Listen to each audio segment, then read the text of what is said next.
Hi, I'm Hannah from Math Illustrations, here to show you another example of what to do with all those buttons you see in Math Illustrations.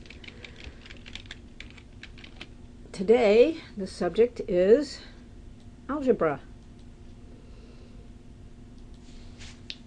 And we're going to use the polygon tool in the draw toolbox to make a shape and talk about areas and possibly perimeters.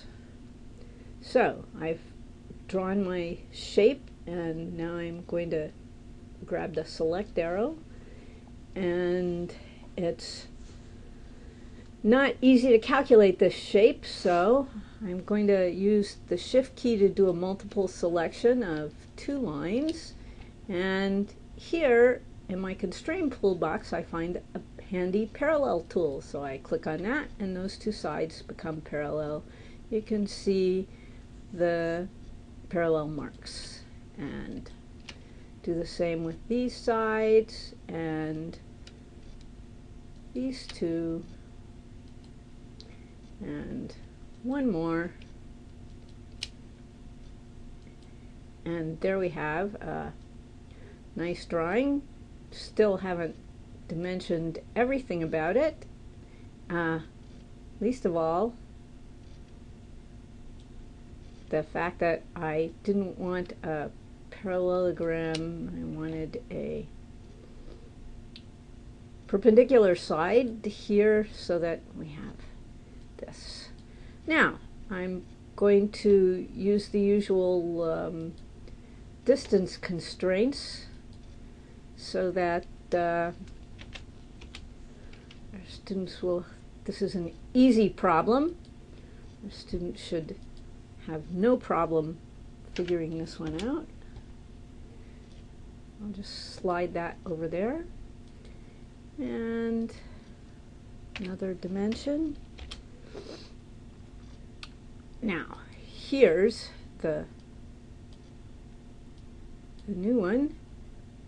I'm just going to adjust that a bit. Now if I select this side, I'm going to give it a dimension, sure enough, but I'm going to use a variable dimension. So now we have x. Of course it's not pinned down, but what I want to do is select, when I click inside the polygon, which I've made a polygon out of this, I can see I can calculate the area in the perimeter. Now you say, how can you calculate the area in the perimeter when one of the sides is x?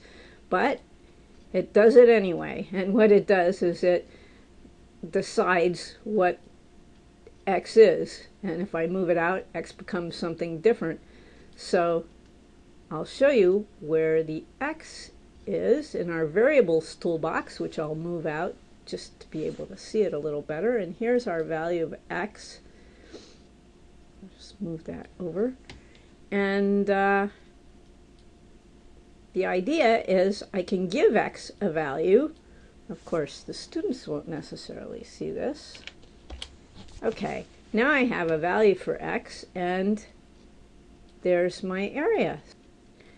Now, all that's left for me to do is to give my directions to the students in another text box, in which I'll say, write the equation for the area and solve for x.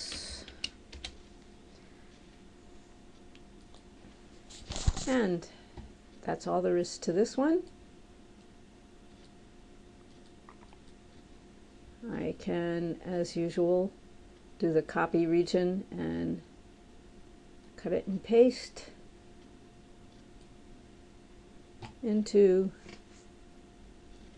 my Word document.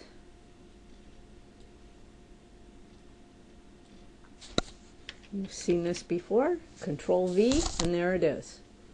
Thanks for watching. Hope you're still enjoying math illustrations. Bye for now.